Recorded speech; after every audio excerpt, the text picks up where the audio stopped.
Terima kasih Anda masih bersama kami di iNews Siang maksud kami pemirsa, bersama saya Aya Nufus. Kita ke informasi pemilu. Bawaslu DKI Jakarta menyimpulkan kepala desa dan perangkat desa yang menghadiri Deklarasi Nasional Desa Bersatu ini melanggar Undang-Undang Pemilu. Bawaslu akan memberi peringatan serta sanksi pada peserta dan penyelenggara acara tersebut.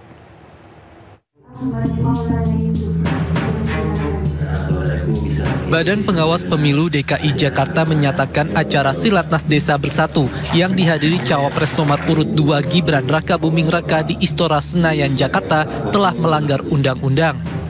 Bawaslu menilai kegiatan ini melanggar pasal 29B dan 51B Undang-Undang tentang Desa. Sebelum memutuskan, Bawaslu telah periksa 8 saksi, diantaranya Abdesi dan pihak pelaksana. Dengan demikian, kami Bawaslu Provinsi DKI Jakarta akan memberikan peringatan kepada Abdesi atau Asosiasi Pemerintah Desa Seluruh Indonesia, kemudian DPN PPDI, Dewan Pengurus Nasional Persatuan Perangkat Indonesia, lalu DPP PPDI, Persatuan Perangkat Desa Indonesia, dan Aksi Asosiasi Kepala Desa Indonesia agar tidak melakukan kegiatan yang sama di kemudian hari dan merekomendasikan kepada Kementerian Dalam Negeri untuk ditindaklanjuti sesuai dengan peraturan perundang-undangan. Acara silaturahmi nasional perangkat desa yang dihadiri Cawapres Gibran Rakabuming Raka berbuntut panjang. Tim pemenangan nasional Ganjar Mahfud mencium aroma pelanggaran pada acara yang digelar pada 16 November lalu.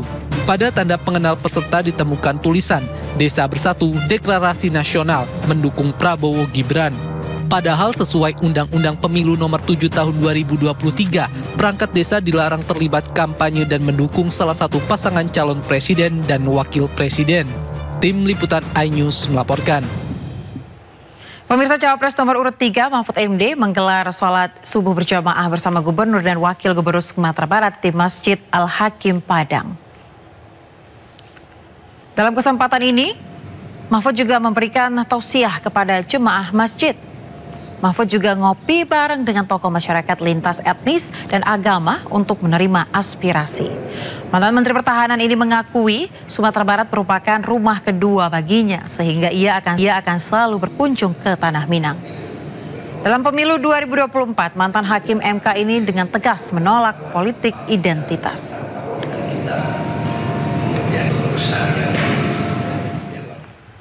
Ya pemirsa, calon wakil presiden nomor urut 3 Mahfud MD juga berkunjung ke Universitas Muhammadiyah Sumatera Barat. Sejumlah perwakilan BEM memberikan bunga mawar sebagai simbol penghormatan dan dukungan perjuangan.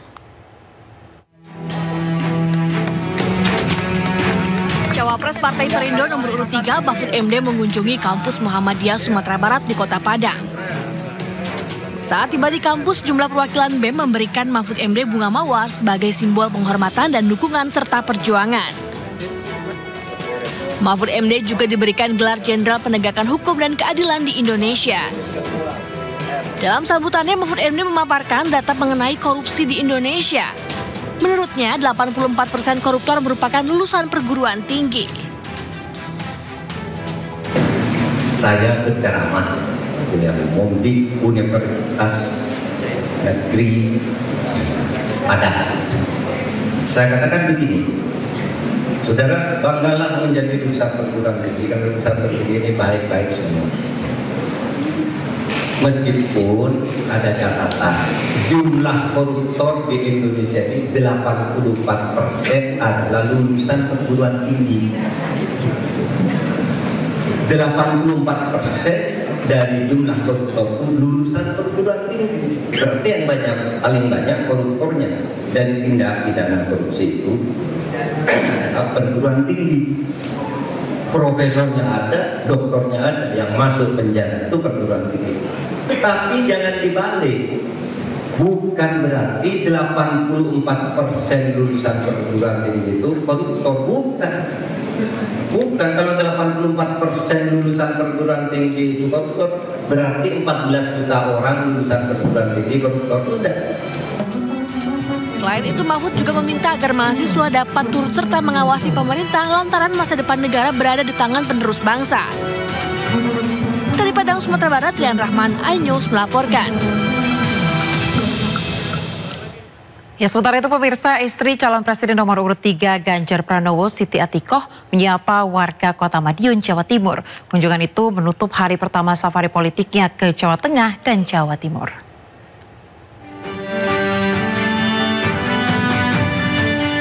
Kedatangan Siti Atikoh, istri calon presiden nomor urut 3 Ganjar Pranowo, disambut Wali Kota Madiun serta perwakilan pengurus partai politik pengusung. Sejumlah warga berebut bersalaman dengan Siti Atikoh. Dalam kesempatan itu, Siti Atikoh juga berdialog dengan warga di kawasan wisata perkotaan Jalan Pahlawan untuk menyerap aspirasi dan dukungan warga. Salah satunya ia menyampaikan akan memberikan kesempatan yang sama untuk kalangan difabel di dunia pendidikan serta lapangan kerja. Terkait dengan untuk afirmatif itu bagi disabel gitu, ketika mereka harus berkompetisi mendapatkan lapangan pekerjaan, kemudian terkait dengan budaya, pendidikan, sama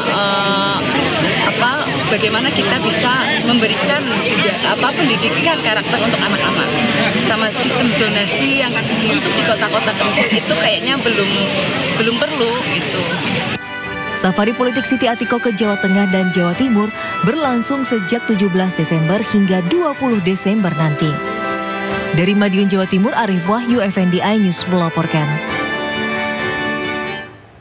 Ya pemirsa, di Semarang, Jawa Tengah, Siti Atikoh ini mengunjungi sentra pembuatan batik. Kunjungan Atikoh untuk mempromosikan batik corak Semarang yang dibuat dengan menggunakan pewarna alami.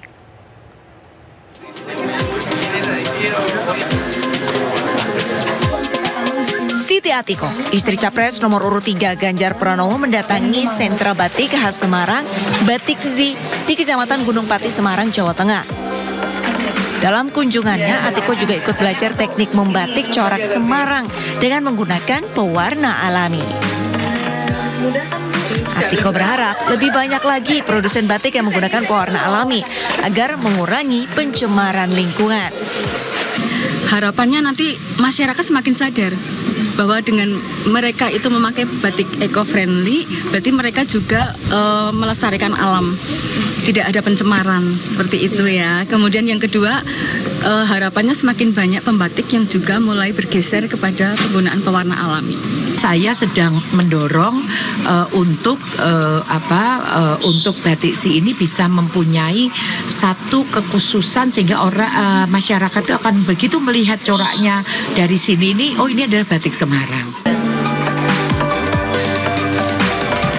Pemerintah Kota Semarang juga berencana akan membantu pengemasan serta perizinan dan hak cipta agar produknya bisa menembus pasar ekspor. Dari Semarang, Jawa Tengah, Kristadi, iNews melaporkan. Selain itu, Siti Atikoh juga menghadiri acara fun cooking di Kampung Jawi, Kota Semarang. Atikoh mengedukasi warga pemirsa agar memasak bahan yang ada di sekitar yang pasti harus bergizi. Istri Capres nomor urut 3 Ganjar Pranowo, Siti Atikoh Supriyanti mempraktekkan memasak bubur daun kelor yang mengandung protein tinggi. Atikoh datang di acara fun cooking di Kampung Jawi, Kecamatan Gunung Pati, Kota Semarang. Kedatangan istri Capres Ganjar Pranowo disambut meriah ibu-ibu yang mengikuti kegiatan ini. Atikoh juga sempat mencicipi kuliner karya influencer maupun anak SMA dan SMK dan memuji kehigienisan makanan mereka. Atikoh melihat secara langsung makanan olahan warga ditemani Ketua Tim Pemenangan Daerah Ganjar Pranowo Mahfud MD, Agustina Wilujeng Pramestuti, Wali Kota Semarang Heverita Rahayu Gunaryanti, dan Sekjen PDIP Hasto Kristianto. Yang penting memang sumber proteinnya itu tinggi. Kalau di Semarang ini yang ditonjolkan adalah proteinnya dari telur sama dari lele. Tadi banyak sekali menu-menu yang hasil inovatif itu yang dianeka-ragamkan. Kota Semarang kaya akan superfood seperti daun kelor, dan inilah yang membuat Atikoh yakin persoalan stunting bisa diatasi karena makanan seperti ini kaya akan gizi untuk anak-anak serta ibu hamil. Dari Semarang, Jawa Tengah, Kristadi, iNews melaporkan.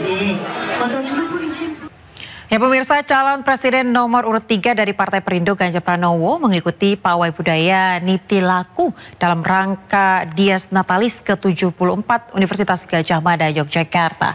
Ganjar berjalan kaki bersama ribuan sivitas akademika UGM dengan mengenakan baju adat Kalimantan.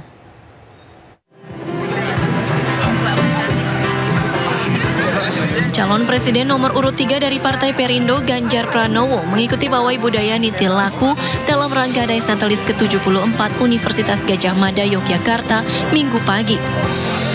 Ganjar yang merupakan alumni UGM ikut tenggelam dalam kemeriahan pawai budaya. Sambil mengenakan baju adat Dayak dari Kalimantan, ia berjalan kaki bersama ribuan sivitas akademika UGM. Ganjar pun berpesan kepada mahasiswa dan pengajar UGM agar tidak melupakan sejarah serta melestarikan kebudayaan. Ganjar setiap tahun ikut ini. Oh, ikut lah. Ini agama kok iya. Terus ini pakai baju apa, Pak? Yang digerakkan? Ini baju Dayak. Kenapa milih Dayak, Pak? Hah? Bos saya punya banyak sekali. Kan harus dipakai satu. Banyak Dayak karena kemarin pas dari Kalimantan. Lihat panjang. Dengan Niti Laku ini, Pak, seperti pesan apanya? Pesan untuk UGM atau selalu ingat sejarah, selalu ingat pesan guru-guru kita karena kita pernah belajar di sini. Dan yang unik di sini itu kampus itu bersatu dengan kampung dan itu dimulai dari keraton. Jadi kita tidak pernah melupakan sejarah itu. Biar kita menjadi orang yang belajar untuk selalu bijaksana. Niti Laku tahun ini mengambil tema kenduri kebangsaan, merajut tenun keindonesiaan. Sementara pawai budaya mengambil start dari Wisma Kakama dan berakhir di halaman Balayurung UGM. Dari Yogyakarta, Gunanto Farhan, iNews melaporkan. Selain itu, calon presiden nomor urut 3 Ganjar Pranowo pemirsa menyempatkan bermalam di rumah warga dalam rangkaian kampanyenya di Desa Bojosari, Wonosobo, Jawa Tengah pada Senin pagi. Ganjar juga berkeliling ke rumah-rumah warga lainnya untuk berbincang bersama dan menyerap aspirasi. Tak lupa Ganjar juga menyempatkan sarapan bersama warga. Ada beberapa menu lokal disajikan dari singkong rebus hingga tempe kemul. Selama bermalam di rumah warga, capres yang diusung Partai Perindo ini mendapat banyak aspirasi lalu mendengar cerita dan keseharian warga Desa Bojosari. Menurut Ganjar, selalu ada hal-hal menarik ketika dirinya bermalam di rumah warga sehingga Ganjar sangat menyambut baik cerita-cerita yang disampaikan oleh masyarakat. Mbak lebih banyak ngobrol tentang kondisi keseharian ya. Nah tadi Pak Ustadz yang saya tempati sehingga beliau bercerita soal kondisi masyarakat yang ada di sekitarnya, soal sekolahan. Tadi kalau yang di sana ada satu lagi satu tokoh Ustadz juga yang santri-santrinya itu ternyata dari banyak tempat di luar Wonosobo, bahkan dari luar Jawa, yang intinya mereka dulu ya mohon maaf istilahnya orang yang punya masalah lah, terus kemudian masuk ke sini. Lebih pada cerita-cerita aktivitas sosial begitu yang disampaikan. Menarik sih, selalu ada yang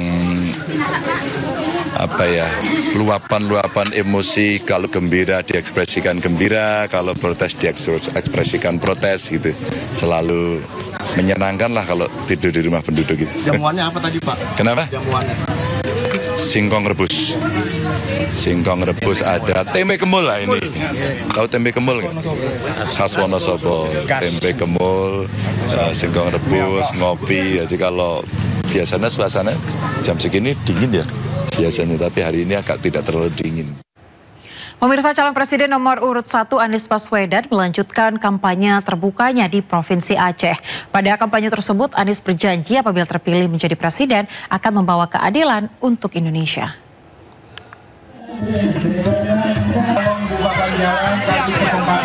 Ribuan warga rela berdesakan menyambut kedatangan calon presiden nomor urut 1 Anies Baswedan di Masjid Ba'alawi, Simpang Ulim, Aceh Timur, Aceh. Dalam orasi politiknya, Anies berjanji akan membawa keadilan untuk Indonesia. khususnya di Aceh, mengingat warga Aceh telah berjasa dalam membawa perubahan bagi Indonesia. Usai berorasi, kegiatan dilanjutkan dengan deklarasi untuk mendukung Capres dan Cawapres Anies Muhaimin. Dari Aceh Timur, Ismail Abda, iNews melaporkan. Pemirsa, beredar video mobil pengawal rombongan Capres Anies Baswedan mengalami kecelakaan di Aceh Timur. Mobil polisi ringsek di bagian belakang. Video berdurasi kurang dari 30 detik ini viral di media sosial. Kecelakaan terjadi di Jalan Lintas Nasional Desa Paya Demam, Kecamatan Pante, Bidari, Aceh Timur, Aceh. Mobil polisi yang ditumpangi pasukan Brimob ringsek di bagian belakang. Tidak ada korban dalam kecelakaan ini. Belum ada keterangan penyebab kecelakaan tersebut. Dan akibat kecelakaan arus lalu lintas sempat macet beberapa menit. Kejadian itu tidak menghambat perjalanan Capres Anies Baswedan untuk menghadiri Haul Akbar di Masjid Ba'alawi.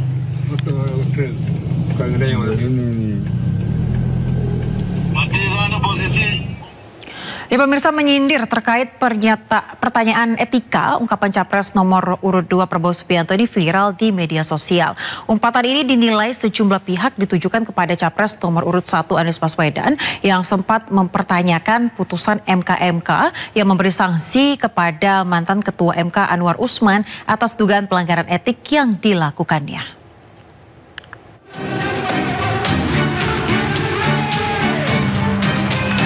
Umpatan kasar Prabowo Subianto ini dilontarkan dalam acara Rakornas Gerindra yang berlangsung tertutup dan terbatas bagi kader Gerindra di JI Expo Jakarta Pusat Jumat lalu. Ungkapan ini kemudian viral dan tersebar luas di media sosial. Umpatan Prabowo terkait dasmu etik disebut-sebut sebagai sindiran terhadap Anies Baswedan saat membahas putusan MK yang beri sanksi kepada mantan Ketua MK Anwar Usman atas dugaan pelanggaran etik yang dilakukannya dalam sidang syarat pencalonan Capres-Cawapres. Atas putusan ini, Gibran Rakabuming Raka lolos memenuhi persyaratan sebagai cawapres di usianya yang baru menginjak 36 tahun. Bagaimana perasaan Mas Prabowo? Soal etik. Enggak semua etik. Anies Baswedan memang berbicara terkait etika hukum dalam debat perdana Selasa lalu di kantor KPU RI. Pertanyaan Anies inilah yang dinilai menyulut sindiran kasar Prabowo dalam ungkapan dasmu etik. Pada tanggal 25, Pak Prabowo mendaftar ke KPU sebagai pasangan calon presiden, calon wakil presiden. Sesudah keputusan MK. Dan kemudian di MK dibentuk MK yang hasilnya mengatakan bahwa terjadi pelanggaran etika berat yang menyebabkan keputusan yang dibuat oleh MK secara etika bermasalah. Kemudian Bapak punya waktu sampai dengan tanggal 13 November. Karena di situ adalah waktu terakhir untuk mengambil keputusan bila ada perubahan. Sesudah Bapak mendengar bahwa ternyata pencalonan persyaratannya bermasalah secara etika, pertanyaan saya, apa perasaan Bapak ketika mendengar bahwa ada pelanggaran etika di situ? Menanggapi umpatan Prabowo Subianto yang viral di media sosial, juru bicara Prabowo Dhanil Anzar membantah dan mengatakan kalimat dasmu etik hanyalah candaan Prabowo ke kader partai. Menurut Dhanil, hubungan Prabowo dengan kedua capres baik Anies Baswedan maupun Ganjar Pranowo terjalin dengan baik. Oleh karenanya, kalimat yang dilontarkan sebagai bentuk candaan terhadap orang dekat. Sementara itu, menanggapi ungkapan kasar dilontarkan oleh Prabowo Subianto, Anies di Aceh Timur menyatakan bahwa etika memang dimulai dari kepala. Menurut Anies, jika kepala tidak mengikuti etika, maka jajaran di bawahnya juga akan melakukan hal yang sama. Tim Liputan iNews melaporkan. Calon Presiden nomor urut 2 pemirsa Prabowo Subianto memulai kampanye di Jawa Timur dengan berziarah ke makam Presiden pertama Republik Indonesia Soekarno di Blitar. Namun Prabowo hadir tanpa didampingi cawapresnya Gibran Rakabuming Raka.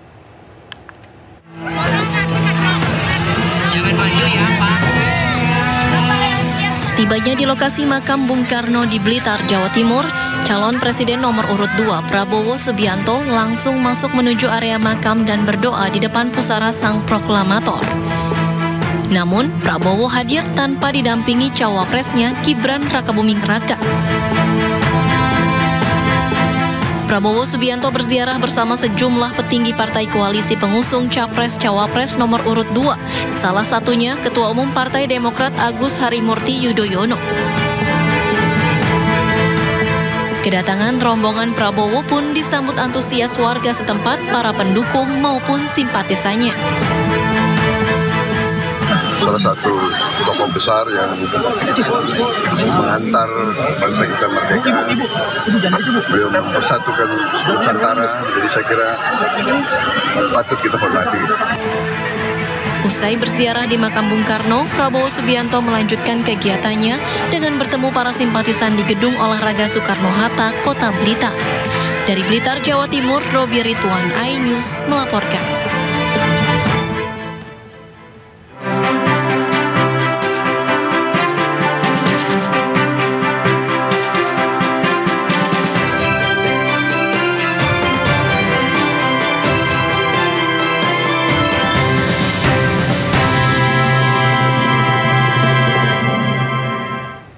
Kita ke informasi lainnya, pemirsa, Partai Perindo Sumatera Utara menggelar koordinasi bersama koordinator saksi jelang pemilu 2024.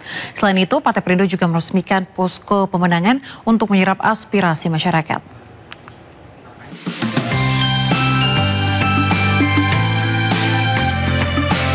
Rapat konsolidasi dengan agenda pemenangan Partai Perindo dilaksanakan kader dan caleg Partai Perindo di DPD Partai Perindo Nias Selatan. Langkah dan strategi disampaikan langsung perwakilan DPW Partai Perindo Sumatera Utara dan koordinator saksi guna meraih target ambang batas parlemen atau parliamentary threshold 4%. Hari ini kami berbicara untuk penguatan saksi, penguatan para caleg, dan tentunya target kami adalah di seluruh dapil Nias Selatan kami akan mendapatkan 1 kursi per dapil. Dan kedua, kami target minimal 1 kursi di provinsi dan 1 dari Nias di Senayan. Kami juga sepakat untuk memenangkan Ganjar Mahfud di Kepulauan Nias bersama DPD Nias Selatan. Sementara itu, caleg DPRD Provinsi Sumatera Utara Dapil 8 dari Partai Perindo, Feber Forman Fako, membuka posko pemenangan di Desa Baruzo, Kecamatan Sogayadu, Kabupaten Nias. Feber optimis dapat membawa perubahan di sektor infrastruktur dan sektor-sektor lainnya di wilayah Kepulauan Nias. Mereka sangat mengapresiasi kegiatan kita untuk memberi dukungan kepada kita untuk mengantarkan kita ke DPD Provinsi Sumatera Utara. Tentunya untuk provinsi ini kita tetap jalan, bukan hanya di Kabupaten Nias ini. Di beberapa kecamatan kita sudah mendirikan posko pemenangan. Posko pemenangan menjadi wadah menampung aspirasi masyarakat sekaligus mensosialisasikan program Partai Perindo dan pasangan Capres-Cawapres Ganjar Mahfud. Dari Kepulauan Nias, Sumatera Utara, Iman Jayalase, iNews melaporkan. Ya, jika sedang berwisata ke Taman Mini Indonesia Indah, mampirlah ke unit rekreasi baru, yaitu adalah Galeri Seni Kontemporer. Nah, di sini pengunjung diajak untuk membuat karya seni sendiri. Galeri berbeda dengan kebanyakan unit rekreasi di TMII yang bernuansa tradisional atau Nusantara. Di sini pengunjung dapat menikmati aneka karya seni kontemporer. Dibuka setiap hari mulai pukul 8 pagi hingga pukul 5 sore, pengunjung tidak dipungut biaya. Cukup membayar tiket masuk TMII sebesar Rp25.000 saja. Nah, Galeri Seni Kontemporer ini pengunjung bisa menambah wawasan seni selain bebas membuat konten untuk media sosial.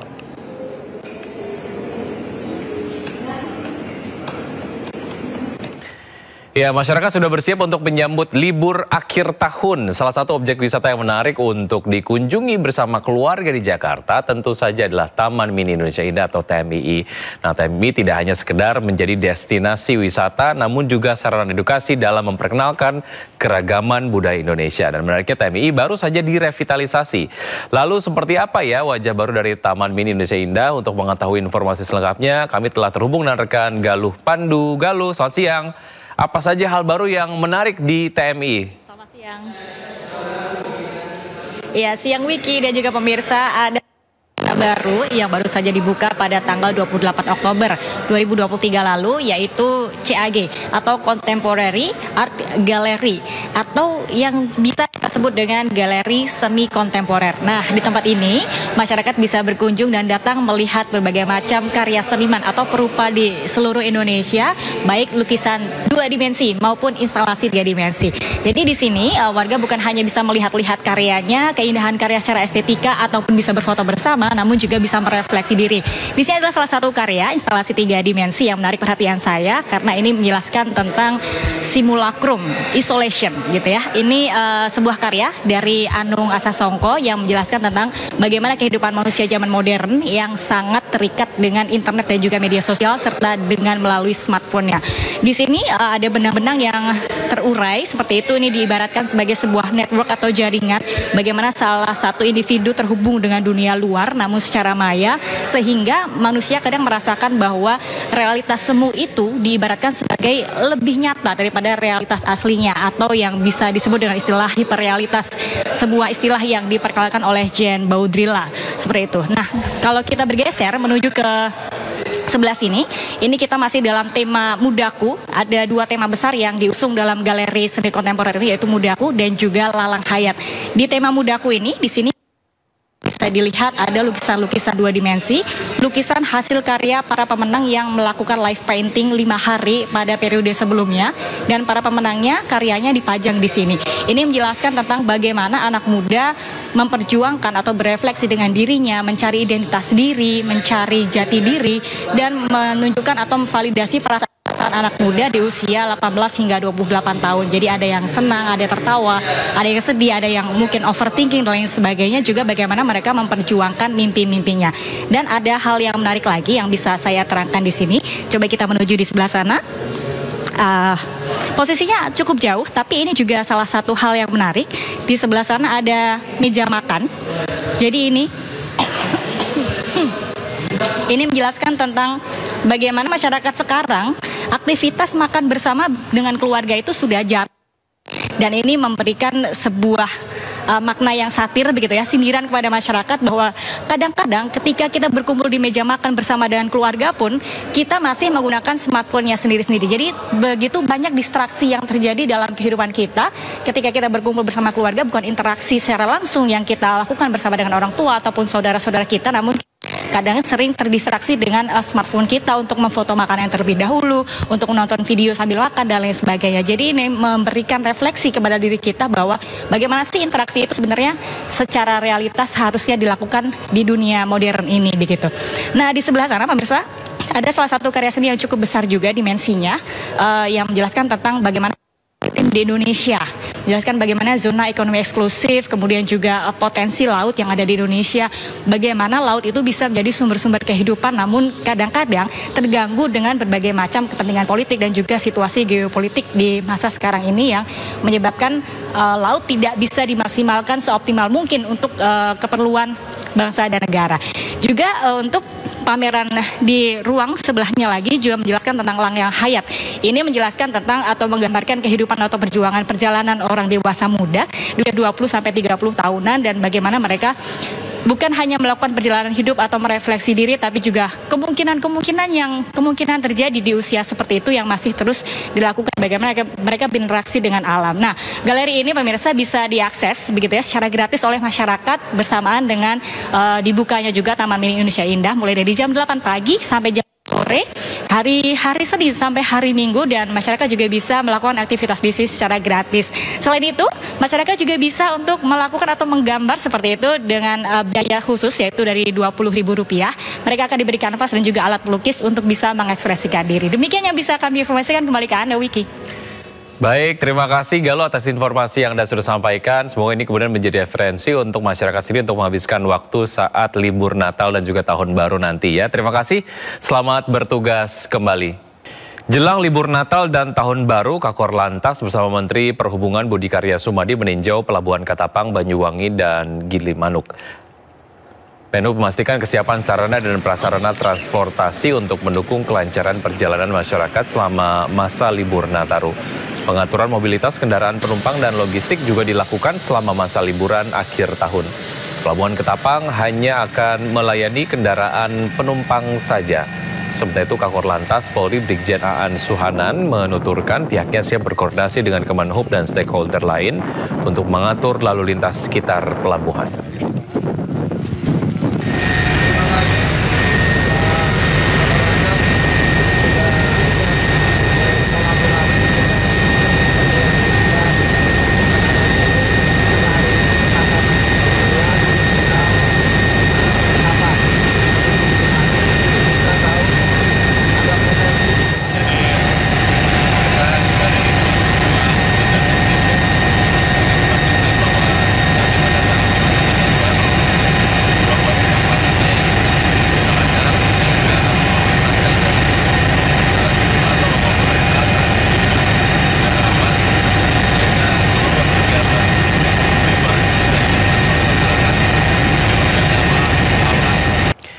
Jutaan orang diperkirakan akan melakukan mudik di libur Natal dan Tahun Baru kali ini. Namun dalam beberapa bulan terakhir, kasus COVID-19 meningkat lagi.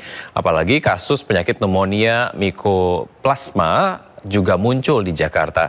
Haruskah kita waspada? Berikut ulasannya.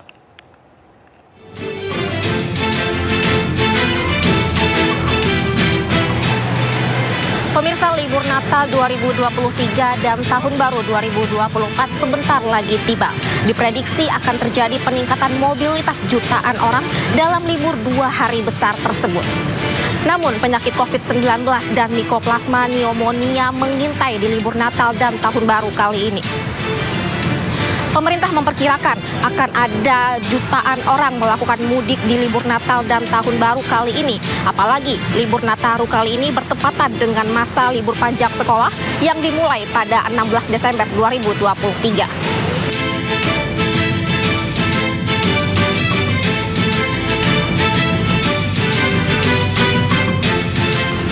Menko Bidang Pembangunan, Kemanusiaan, dan Kebudayaan Muhadjir Effendi mengungkap sebanyak 107,63 juta orang diprediksi akan melakukan perjalanan selama libur Nataru kali ini. Jumlah tersebut mengalami peningkatan sebesar 143% sejak tahun 2022 hingga 2023.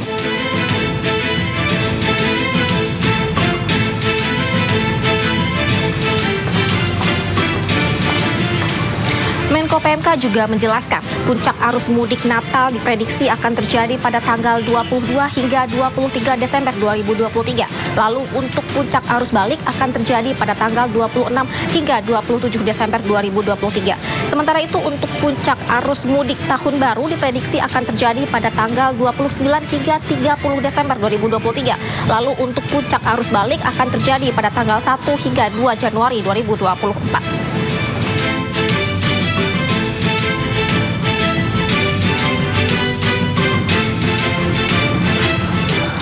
Kemenkes melaporkan di bulan Oktober kasus COVID mencapai 90 kasus. Namun di bulan November kasus COVID naik menjadi 151 kasus di minggu terakhir.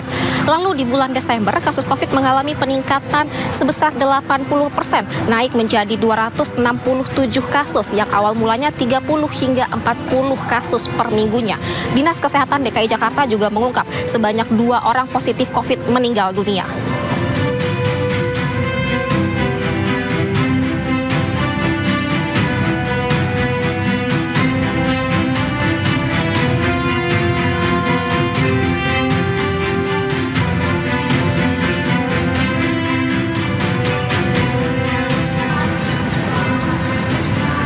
Selain Indonesia, beberapa negara juga mengalami peningkatan kasus COVID. Singapura menjadi negara di Asia Tenggara yang mengalami peningkatan COVID paling besar, yakni 22.094 kasus. Sementara Malaysia mencapai 1.636 kasus dan Filipina mencapai 1.340 kasus.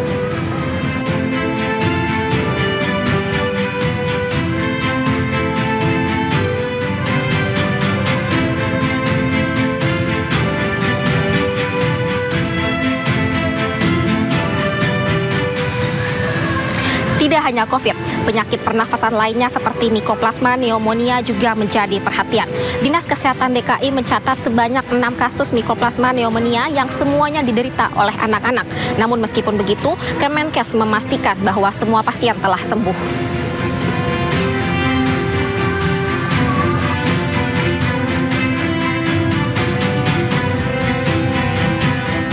Mycoplasma pneumonia sebelumnya melanda Cina Utara, sejenis bakteri yang sering kali menjadi penyebab penyakit pernafasan ringan. Penyakit ini biasanya menyerang anak-anak hingga anak muda. Gejala penyakit ini diantaranya batuk, pilek, hingga sakit tenggorokan. Namun meskipun begitu, penyakit ini juga dapat mengakibatkan infeksi pada paru-paru.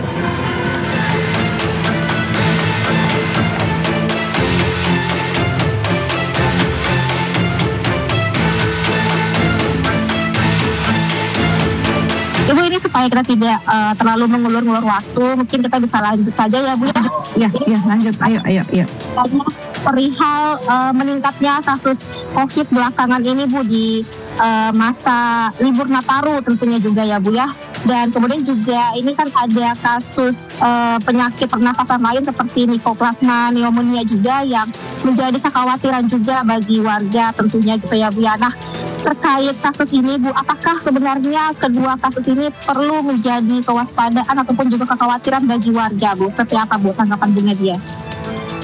Iya, jadi mengapa kemudian pemerintah menyampaikan ya dari pemantauan surveillance kita terhadap COVID-19 karena kita melihat adanya peningkatan kasus yang cukup signifikan dalam 2-3 minggu belakangan ya. Nah, ini tentunya untuk meningkatkan kewaspadaan ya, jadi bukan untuk membuat cemas masyarakat atau membuat panik masyarakat.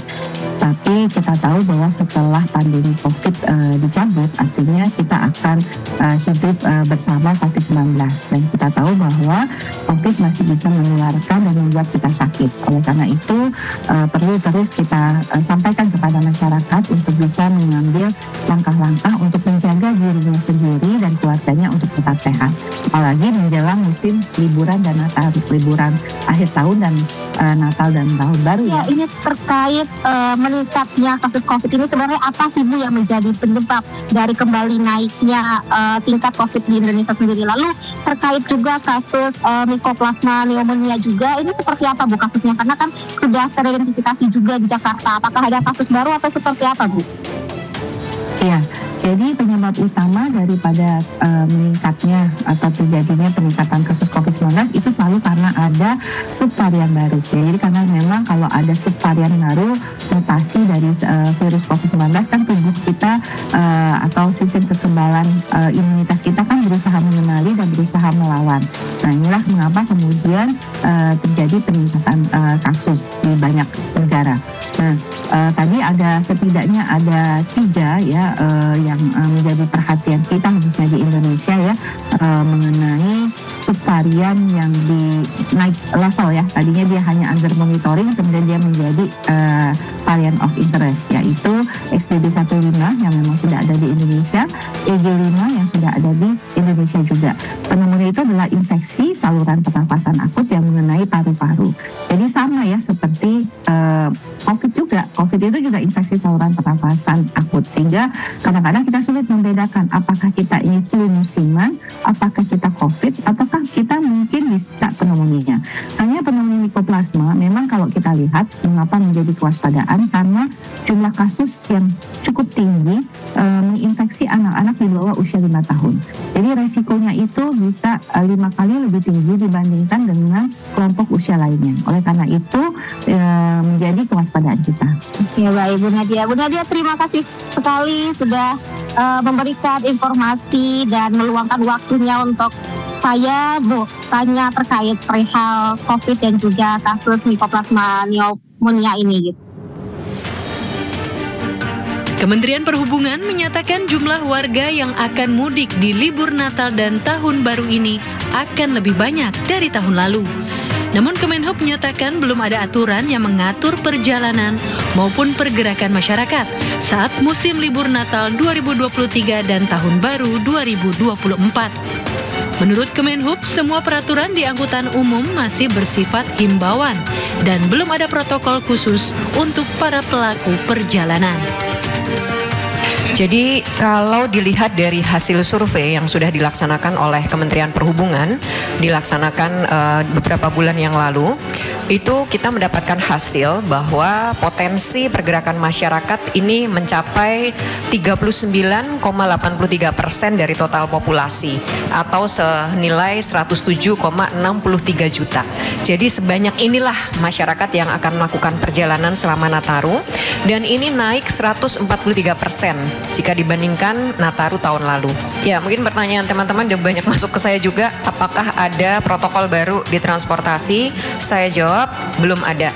Semua masih sifatnya himbauan. Belum ada protokol yang menjadi mandatori bagi para pelaku perjalanan.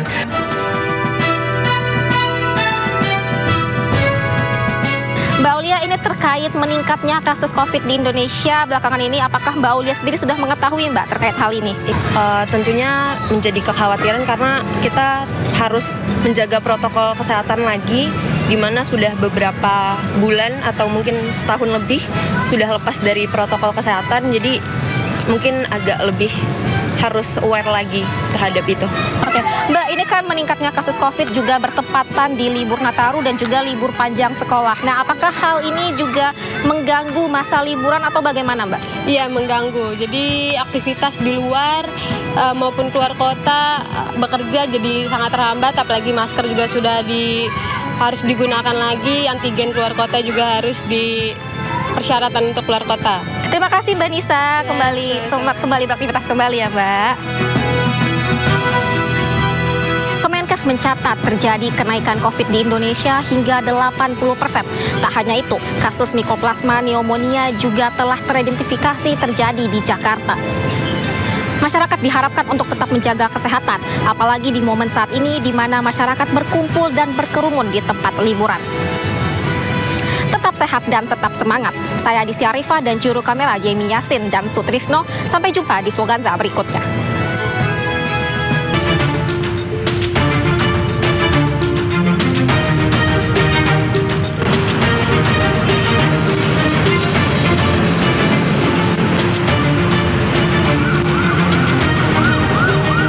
Ya, pemirsa, saatnya kita akan simak pantauan arus lalu lintas siang ini. Kami telah terhubung dengan Bribda Jessica dari NTMC Polri yang kini berada di kawasan Pancoran, Jakarta Selatan. Selamat siang Bribda Jessica, bagaimana pantauan arus lalu lintas dari tempat Anda melapor saat ini?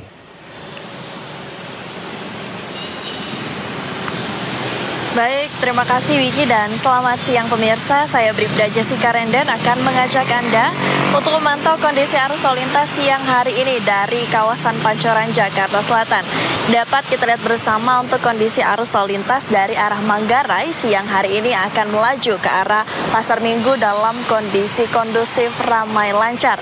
Keramaian pada siang hari ini juga didominasi oleh kendaraan roda 4 dan kendaraan roda 2 yang dapat melaju dengan kecepatan berkisar 40 hingga 60 km per jamnya selepas antrian traffic light. Dan kami menghimbau bagi Anda yang melintasi kawasan ini untuk dapat mentaati peraturan lalu lintas yang ada. Salah satunya adalah tidak menerobos antrian traffic light mengingat adanya pertemuan arus pada kawasan ini. Sedangkan untuk kondisi arus lalu lintas dari arah sebaliknya, yaitu dari arah Pasar Minggu yang akan melaju ke arah Manggarai, saat ini sedang terjadi antrian pada saat traffic light. Terjadi perlambatan percepatan dampak dari antrian traffic light sepanjang 50 meter di belakang garis stop, namun selepasnya dapat berlangsung normal, di mana pengendara dapat menempuh kecepatan dengan kurang lebih berkisar 40 hingga 60 km per jamnya.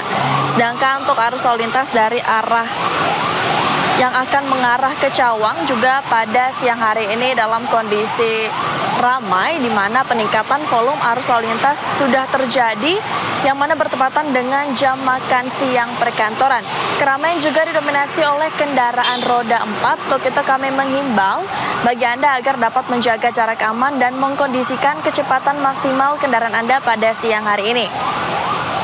Dan kami juga mengimbau bagi para pengendara pada antrean traffic light untuk tetap berhenti di belakang garis stop karena banyaknya aktivitas masyarakat, khususnya pejalan kaki yang akan menyeberangkan pada kawasan ini, mengingat kawasan ini berdekatan sekali dengan area perkantoran juga area pertokoan.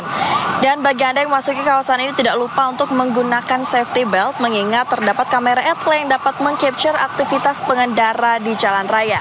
Dan pemirsa, bagi Anda yang ingin mengetahui seputar informasi selengkapnya mengenai arus lalu lintas, Anda dapat menghubungi call center kami di 1500669 dan SMS center kami di 9119. Stop pelanggaran, stop kecelakaan, keselamatan untuk kemanusiaan. Indonesia tertib, salam presisi, dan kembali ke studio. Baik, terima kasih Bribda Jessica atas laporannya dari kawasan Pancoran, Jakarta Selatan. Selamat bertugas kembali dan salam presisi.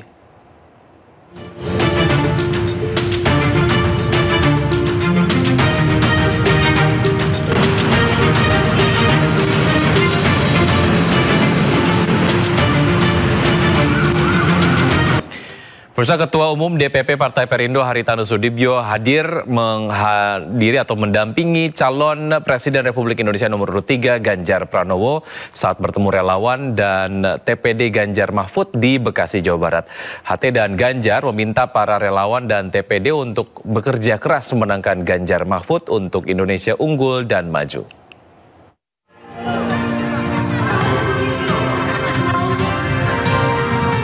Ratusan relawan, kader, dan tim pemenangan daerah Ganjar Mahfud Bekasi hadir di Gedung Rudang, Bekasi, Jawa Barat untuk mendengarkan arahan dari Ketua Umum Partai Perindo Haritanu Sudibyo serta Capres Ganjar Pranowo. HT dan Ganjar membakar semangat para hadirin agar bisa memaksimalkan memenangkan Ganjar di Bekasi dengan menyebarkan rekam jejak keberhasilan Ganjar Mahfud dalam memimpin. Kita senang karena ini kunjungannya ditemani Ketua Umum Perindo. Penting banget agar mereka terbiasa mengerti, apalagi yang pertama memilih ya. Maka saya mintakan agar ada simulasi membawa surat suara, mereka latihan nyoblos dan mereka akan paham. Karena itu yang akan masuk dalam memori mereka. Mudah-mudahan tidak salah. Bukan yang pertama kali, sudah berkali-kali ya. Dengan Pak Ganjar, Pak Mahfud sudah berkali-kali.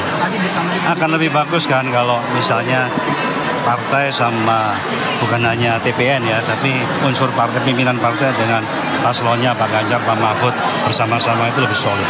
Antusias, saya lihat sangat positif. Ya, jadi saya sangat yakin Ganjar Mahfud akan menang di Kota Bekasi. Para relawan dan tim pemenangan daerah semakin termotivasi dan siap untuk memenangkan Ganjar Mahfud di Pilpres 2024 mendatang. Tim Liputan iNews melaporkan. MNC Group resmi terpilih menjadi official broadcaster UEFA Euro 2024 yang akan digelar Juni hingga Juli 2024 mendatang. Dalam konser selebrasi launching Euro 2024, legenda sepak bola dunia Charles Puyol dan juga Marco Materazzi ikut hadir dan memberikan coaching klinik. Menyambut gelaran Euro 2024, RCTI menggelar konser selebrasi launching yang diselenggarakan Minggu malam. Acara ini diramaikan sejumlah bintang tamu termasuk dua pemain legenda sepak bola dunia, Marco Materazzi dan Charles Puyol.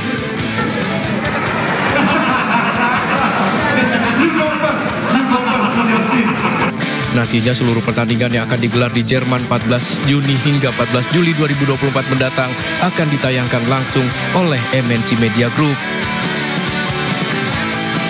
RCTI sebagai official broadcaster perhelatan Piala Euro 2024 juga menggelar coaching klinik dan fun match bersama selebriti tanah air, termasuk melibatkan Marco Materazzi dan Charles Puyol. Dari Jakarta, tim Liputan iNews melaporkan.